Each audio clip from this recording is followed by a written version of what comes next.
Sir नमस्कार। नमस्कार sir. Sir क्या नाम है आपका? उपेंद्र सिंह राणा। उपेंद्र जी, आप कहाँ से आए हो? मैं ऊना हिमाचल प्रदेश से आया हूँ जी। सर क्या करते हैं आप? मैं प्रिंसिपल की पोस्ट पर लगा हुआ हूँ जी। आजकल Santoshgarh boys senior secondary school में हूँ जी। सर संत रामपाल जी महाराज से नाम दीक्षा लेने से पहले आप क्या भक्ति साधना करते थे? मैं हिंदू समाज में जो प्रचलित देवी देवताओं की साधना होती थी, पितृ पूजा, श्राद्ध निकालना, एकादशी का व्रत करता था, भगवत गीता जी का नित्य पाठ करता था और ये पेहवा में जाते थे, पितरदान करने जाते थे, बाबा बालकनाथ के जाते थे और देवी के भी जाते थे और हाँ एकादशी का व्रत रखते थे। इसके अलावा कृष्ण जन्माष्टमी का व्रत करना, नवरात्र का व्रत करना, जो अन्य जितनी भी सारी पूजा साधनाएं थी वो सारी करते थे। सर आप एक पढ़े लिखे इंसान हैं, आप प्रिंसिपल हैं और आपने पहले बहुत सारी साधनाएं की है। तो सर हम आपसे ये जानना चाहते हैं कि इन सभी साधनाओं को छोड़कर संत रामपाल जी महाराज की शरण में आने का क्या कारण रहा? हाँ जी, संत रामपाल जी महाराज जी के पीछे जाने का एक कारण जो है, सबसे बड़ा कारण जो है कि जितनी भी जो हम पूजाएं करते थे, साधनाएं करते थे, उसमें कहीं ना कहीं मेरे मन में ये रहता था कि परमात्मा की प्राप्ति हो जाए। क्योंकि हमारे जो जीवन है उसमें जितनी भी कमियां हैं, ऐसा हम समझते थे, जो हमें संस्कार मिले थे कि परमात्मा जो है वो सब कुछ कर सकता है, वो एक परमात्मा जो है वो सब कुछ कर सकता है। तो उस परमात्मा की तलाश थी, उसको ढूंढते थे। वो कैसे मिलेगा? जैसे सुनते थे कि श्री गुरु नानक देव जी जो हैं उनको परमात्मा मिले थे, बेई नदी के ऊपर मिले थे। तो मतलब उनको परमात्मा ये नहीं पता था कि कौन मिले थे, कैसे मिले थे, इतना कुछ पता नहीं था।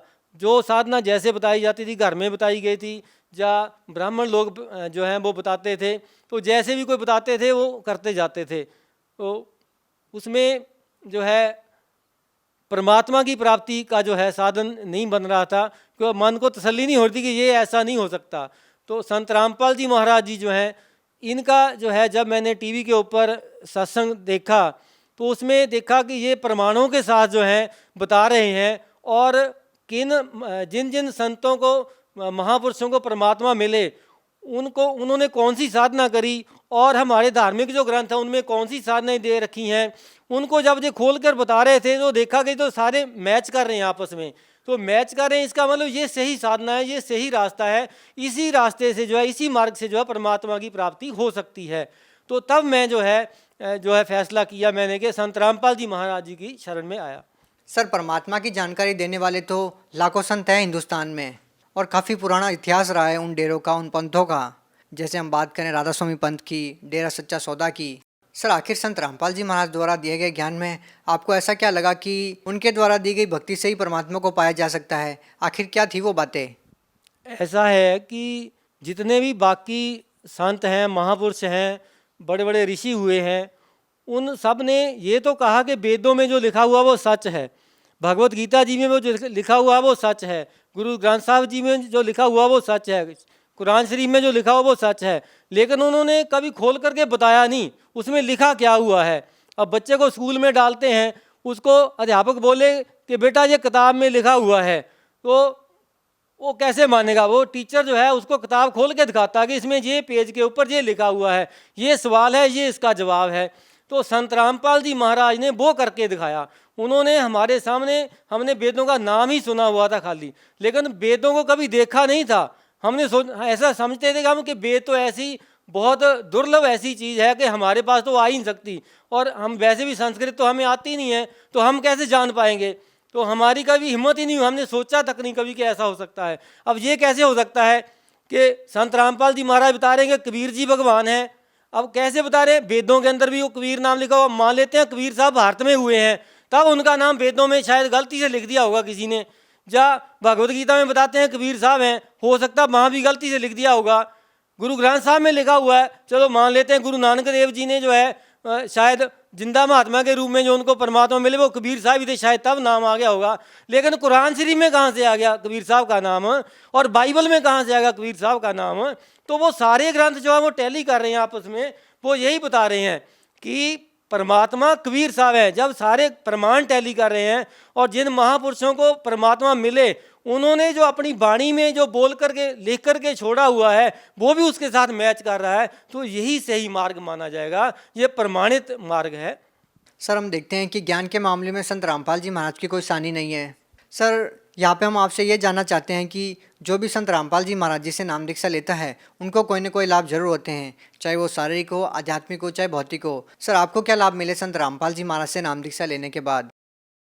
संत रामपाल जी महाराज जी के जुड़ने के बाद वैसे तो हर पल लाभ होते रहते हैं, हमें बहुत सारे लाखों लाभ होंगे, गिन नहीं सकते हम, लेकिन फिर भी जो है कुछ एक मैं बताऊंगा। जैसे मेरे को एनक्लोजिंग स्पॉन्डिलाइटिस की प्रॉब्लम थी। एनक्लोजिंग स्पॉन्डिलाइटिस जो है, इसमें जो रीढ़ की हड्डी होती है इसके मणके जो है आपस में जुड़ जाते हैं और जो पीठ की मूवमेंट है वो बंद हो जाती है, तो जो व्यक्ति है उसको काम करने में बहुत दिक्कत आती है और बाकी के जो बॉडी पार्ट्स हैं उनके ऊपर भी प्रभाव पड़ता है उसका।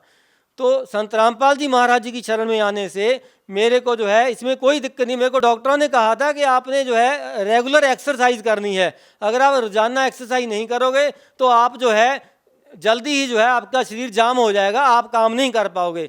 लेकिन मैंने कभी जो है एक दिन तो क्या, एक घंटा, एक मिनट तक कभी नहीं सोचा कि मैं सैर कर लूँ, मेरे पास इतना समय नहीं होता है, सैर कर ही नहीं पाया। मैंने कभी नहीं सैर करी और ना ही कभी मैंने इसके लिए कोई दवाई ली है। तो मैं बिल्कुल ठीक ठाक चल रहा हूँ, अपने सारे काम जो है ठीक से कर रहा हूँ। ये संत रामपाल जी महाराज जी की दया से ही जो है ऐसा हो पाया है। और क्या लाभ मिले सर? इसके अलावा मेरा जो है ये बाजू टूटी हुई थी, एक्सीडेंट में टूट गई थी, रोड एक्सीडेंट में। मैं कुमार स्वामी जी के साथ जुड़ा हुआ था, 5 साल जुड़ा रहा वहाँ पर। तो ये 3 जुलाई 2013 को जो है मैं दिल्ली में रामलीला ग्राउंड में उनका समागम अटेंड करके आया था और 4 जुलाई को 2013 को जहाँ भैडाड़ा गांव है ऊना में, वहाँ पर जो है मेरा रोड पर एक्सीडेंट हो गया और मेरी जो ये राइट आर्म जो है इसकी जो ऊपर बॉल घूमती है, ये इसको ह्यूमरस बोलते हैं, राइट आर्म ह्यूमरस बोलते हैं, ह्यूमरस बोन बोलते हैं, ये टूट गई थी। तो मेरे को बेहोशी हालत में जो है ऊना सरकारी अस्पताल में लाया गया, वहाँ से जो है मुझे 32 सेक्टर चंडीगढ़ के लिए रेफ़र कर दिया गया। तो वहाँ जो है मेरा इसका जो है इलाज किया गया। डॉक्टरों ने मेरे को बोला कि हमने उनका ऑपरेशन किया गया, मेरा 7 घंटे ऑपरेशन चला इसका। उन्होंने कहा कि it is a rarest of rare accident, कि ऐसा नहीं होता है कि ये ह्यूमरस की बोन टूट जाए। तो वो मेरे साथ हुआ। तो उन्होंने इसको 4-5 टुकड़े हो रखे थे इसके, उन्होंने जोड़ दिए नट डाल करके, प्लेट डाल करके। तो उन्होंने कहा कि अब ये ठीक तो नहीं हो पाएगी, ये हमने जोड़ दिया इनको, आप ऐसे इसके साथ काम चलाते रहो। अगर आपने इसमें कोई ज़रा कोताही कर ली, ये हिल गई, तो फिर जो है प्लास्टिक ही डालनी पड़ेगी, तो इसको आपने संभाल के रखना है। तो उस कारण से ना तो मैं ड्राइव कर पाता था, ना ही मैं बस में जा पाता था, क्योंकि बस में तो झटके लगते ही है। तो अकेले जाने से मैं डरता था इसी कारण से कि रास्ते में कहीं मेरी बाजू जो है टूट गई तो मैं कैसे जा पाऊँगा, मुझे वहाँ पर कौन संभालेगा, बाहर घर से बाहर जाऊँगा, तो मैं जाता ही नहीं था कहीं भी। लेकिन संत रामपाल जी महाराज जी की शरण में जब मैं पहुंचा, उसके बाद आज मेरे मन में कोई डर नहीं है। मैं बस में भी जाता हूं और अपनी खुद की गाड़ी चला करके जाता हूं, ड्यूटी पर भी जाता हूं, हर जगह जो है उसको लेके जाता हूं, पहाड़ी हिल एरिया में भी जाता हूं, प्लेन में भी जाता हूं, सब जगह जो है इसके साथ मैं काम कर रहा हूं, मुझे कोई दिक्कत नहीं है इसमें। इसके साथ ही मेरी जो धर्मपत्नी जी हैं, भक्तमती जो हैं, इनको 2015 में दांत में इन्फेक्शन हो गई थी। तो यहाँ पर लोकल जो दांतों के डॉक्टर हैं, BDS डॉक्टर हैं यहाँ पर, उनको दिखाया। तो उन्होंने जो कहा कि ये निकालना पड़ेगा दांत इनका। तो उन्होंने दांत निकालने के लिए इनको जो है अनकॉन्शियस करने के लिए, सेंसलेस करने के लिए जो है इंजेक्शन टेस्ट करने के लिए टेस्ट डोज लगाई, तो वो रिएक्शन कर गया। एक डॉक्टर ने मना कर दिया, फिर हम दूसरे के पास चले गए, उसने भी वही बात करी, तीसरे के पास गए, उसने भी वही करा। ऐसे करते करते जो है फिर हम मेडिसिन के डॉक्टर के पास गए, चलो उसके पास कोई मेडिसिन होगी जिससे इसका कोई ट्रीटमेंट हो जाए, ना निकालना पड़े इसको। तो उसने जो दवाइयाँ तो दे दी, लेकिन उससे कोई लाभ नहीं हुआ। ऐसे करते करते जो है 1 साल निकल गया। तो इन्होंने जो है 2015 में जो है संत रामपाल जी महाराज जी से नाम लिया था और 2016 अप्रैल आ गया। 2016 अप्रैल में एक दिन सुबह जे उठे और मेरे को बोलते कि मेरे को आंखों से दिखाई नहीं दे रहा। तो मेरे को अचानक एकदम से स्ट्राइक करा कि वो इनके तो दांत में इन्फेक्शन है, उसके कारण से इन्फेक्शन फैल गया इनके बॉडी में। तो मैं मेडिसिन के डॉक्टर के पास गया, जहाँ पर डॉक्टर भरवाल हैं, SD भरवाल हैं, ऊना में ही MBBS MD डॉक्टर हैं। तो उनके पास गया, उनको बोला, मैंने कहा ऐसे ऐसी बात है, सुबह की बात है। तो कहते उन्होंने क्या किया, इनको जो है फर्स्ट एड ट्रीटमेंट दे दिया। कहते आप ना इमीडिएटली PGI चले जाओ। तो हम एकदम से PGI चले गए, बेटी को स्कूल छोड़ा और इनको साथ लेकर के मैं PGI चला गया सीधे। तो वहाँ पर जाकर के डॉक्टरों ने इनसे पूछा जो पूछना था, टेस्ट करे और वही इंजेक्शन। हाँ, उससे पहले क्या था कि हमने संत रामपाल जी महाराज जी, क्योंकि 1 साल का समय हो गया था, तो संत रामपाल जी महाराज जी से हमने अरदास लगाई कि इनकी जो है ठीक नहीं हो रहा, जो इन्फेक्शन डॉक्टरों ने मना कर दिया, हम क्या करें हम। तो ऐसा किया, तो हमें जैसे PGI में जाना पड़ा, चंडीगढ़ में जाना पड़ा PGI में। वहाँ जाते उन्होंने वही इंजेक्शन जो जहाँ पर रिएक्ट कर रहे थे, और संत रामपाल जी महाराज जी के साथ उनके पास प्रार्थना करने के बाद जो है वही इंजेक्शन जो है उनका रिएक्शन जो है नहीं हुआ, और उन्होंने जो है वहाँ पर दांत इनका निकाल दिया, कोई दिक्कत नहीं आई उसमें। और इसके अलावा मेरी बेटी है छोटी, 7 साल की है अभी। तो उसको जो है जन्म से ही जो है टॉन्सिल की प्रॉब्लम थी गले में। तो उसको जो है हर हफ्ते जो है 400-500 रुपये की दवाई लानी पड़ती थी डॉक्टरों से, टेस्ट करवाओ, दवाई लाओ, बच्चा भी दुखी। 6 साल दवाई खिलाते रहे हम उसको, इतना खर्चा भी करा, भाग दौड़ करनी पड़ती थी, हर हफ्ते डॉक्टर के पास जाना पड़ता था। शायद ही कोई दिन बीच में ऐसा जाता हो कि दवाई ना खाई हो। तो लेकिन जैसे ही वो संत रामपाल जी महाराज जी की शरण में, उसने भी नाम दीक्षा ली, मैंने तो ले ही रखी थी, तो उसने भी जैसे नाम दीक्षा ली संत रामपाल जी महाराज जी से, तो एक सिंपल होम्योपैथी के डॉक्टर से हमने 300-400 रुपये की दवाई ली। उसको खाने से उसको जो है टॉन्सिल की प्रॉब्लम जो थी एकदम ठीक हो गई, अब उसको कोई दवाई नहीं देनी पड़ती, एकदम ठीक है वो। इसके साथ ही मैं ये बताना चाहूँगा कि मैं केमिस्ट्री के लेक्चरर की पोस्ट पर काम कर रहा था 1990 से। पहले मैंने 8 साल कॉलेज में भी काम किया वैसे टेन्योर पर, केमिस्ट्री लेक्चर का, गवर्नमेंट कॉलेज ऊना में। और उसके बाद स्कूल में मेरे को जो है सरकार ने रेगुलर सर्विस दे करके लगा दिया। तो वहाँ से जो है 2016 अक्टूबर में मेरी जो है प्रमोशन होगी प्रिंसिपल की पोस्ट के ऊपर, और स्कूल प्रिंसिपल की पोस्ट के ऊपर। और उसमें मुझे जो ज्वाइनिंग थी वो टोंस नदी के किनारे जो है सिलाई से कोई 15-20 किलोमीटर आगे पैदल का रास्ता है, वहाँ जाकर के स्टेशन मिला। तो मैंने जाकर के ज्वाइन तो कर लिया, ज्वाइनिंग तो दे दी, लेकिन मेरे को दिक्कत होगी, वहाँ पर आने जाने में दिक्कत थी, बहुत मुश्किल थी। तो संत रामपाल जी महाराज जी की शरण में था, तो मैंने संत रामपाल जी महाराज जी से जो है प्रार्थना लगाई कि गुरुजी ऐसे ऐसे जो है मेरे को जो ज्वाइनिंग जहाँ देनी पड़ गई है, तो अब मेरे को जो है घर के पास ले गया, बहुत दिक्कत है, वहाँ तो रहना मुश्किल है। वहाँ सारे लोग जो हैं शराब खाते हैं, हर घर में शराब पीते हैं, मांस खाते हैं, तो वहाँ तो रहना बड़ा मुश्किल है। और मेरे को तो ढंग से खाना भी नहीं बनाना आता, वहाँ कैसे रहूँगा मैं। तो मेरी जो है लगभग 1.5 महीने के अंदर जो है मेरी वहाँ से वापस जो है ट्रांसफ़र हो गई, और जो है मैं घर के पास ही पहुँच गया संतोषगढ़ में, जो है जहाँ से 10 मिनट का रास्ता है गाड़ी में, वहाँ पर जो है अब मैं ठीक से जो है काम कर रहा हूँ। और इसके साथ ही जो है एक बात और जो मैं बताना चाहता हूँ कि मैं संत रामपाल जी महाराज जी से नाम दीक्षा लेने से पहले शराब पीता था, सिगरेट पीता था, मांस खाता था, जितने भी नशे थे वो भी सारे करता था। होटलों में जाकर के शराबें पीनी, ऐसे तो लटकते हुए घर में आना। लेकिन जैसे ही संत रामपाल जी महाराज जी की शरण में आया, तो वो मेरे सारे जो व्यसन थे, दुर्व्यसन जो थे, वो सारे ही बंद हो गए, एकदम छूट गए। सर, हिंदुस्तान में लाखों की संख्या में संत हैं, उनके अनुयायी भी हैं, लेकिन सर इसके बावजूद भी लोग नशा नहीं छोड़ पाते। जैसे कि पहले आप कुमार स्वामी से जुड़े हुए थे और आपने बताया कि आप भी नशा करते थे, तो सर अन्य संतों के पास जाने के बावजूद भी लोग नशा क्यों नहीं छोड़ पाते? जी, मैं खुद के बारे में ही बताऊंगा। मैं जहाँ पर पहले यहाँ हमारे ऊना में जो है एक पीरगाह स्थान है, वहाँ पर जाता था 1999 से लेकर के 2005 तक वहाँ जाता रहा। उसके बाद 2005 से लेकर 2008 तक जयपुर से डॉक्टर नारायण दास श्रीमाली जी, बहुत बड़े तांत्रिक हैं, विश्व विख्यात तांत्रिक हैं, उनसे मैंने दीक्षा लेकर के साधना करता रहा।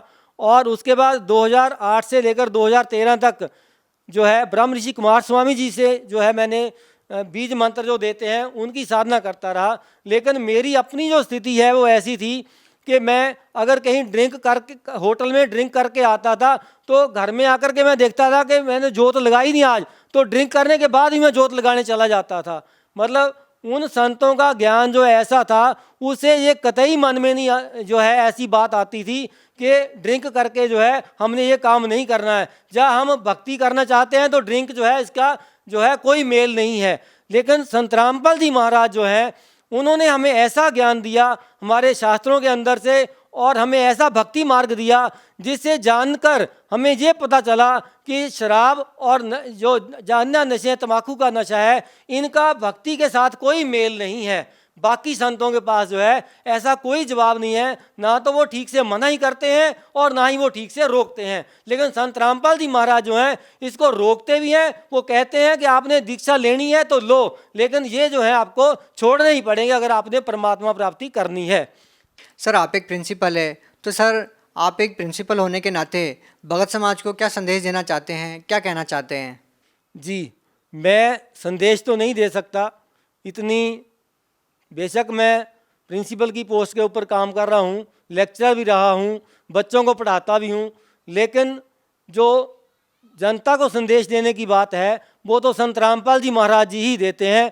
उनके संदेश में एक तो गूढ़ ज्ञान, गूढ़ रहस्य छुपे हुए हैं, और उनके बोलने में जो है ऐसी आशीर्वाद मिलता है उनके वचनों से। तो मैं ऐसा संदेश तो नहीं दे सकता, मैं प्रार्थना जरूर कर सकता हूँ कि संत रामपाल जी महाराज जी का जो ज्ञान है उसको एक बार आप पुस्तक के माध्यम से, टीवी के माध्यम से या अन्य किसी मेमोरी कार्ड से, जैसे भी जो है जिसको जैसे भी उपलब्ध है उसको जो है एक बार देखे, एक बार निष्पक्ष होकर के उसको देखे। ऐसा मत सोचे कि ये संत के ऊपर आरोप लगे हैं, मैं इसके पास नहीं जाऊंगा। ज्ञान किसी का अधीन नहीं होता। तो संत रामपाल जी महाराज जो ज्ञान दे रहे हैं उसको जानने का भी सबको हक है। वो संत रामपाल जी महाराज खुद कहते हैं कि पहले आप ज्ञान सुनो, समझो, अगर आपको समझ आए तब आप मेरे पास आकर के दीक्षा लो। तो संत रामपाल जी महाराज जी का जो ज्ञान है उसको टीवी के माध्यम से सुन करके, उनकी पुस्तक आती है, ज्ञान गंगा पुस्तक आती है, या जीने की राह पुस्तक आती है, या अंधश्रद्धा भक्ति से भगवान तक पुस्तक आती है उनकी, गीता तेरा ज्ञान अमृत पुस्तक आती है, अन्य और भी पुस्तकें हैं उनकी। तो इसमें मेन जो ज्ञान गंगा पुस्तक है उसमें सारे ग्रंथों का, सारे पंथों का जो है ज्ञान दिया हुआ है। उसको पढ़ करके, समझ करके, और टीवी के माध्यम से आप समझ सकते हैं। जहाँ कोई भक्त मिल जाता है संत रामपाल जी महाराज जी का, उससे ज्ञान को समझ करके आप जो है उनकी शरण में आएँ और संत रामपाल जी महाराज जी से नाम दीक्षा लेकर के अपना जीवन सफल कराएं। जी, धन्यवाद। सत साहिब।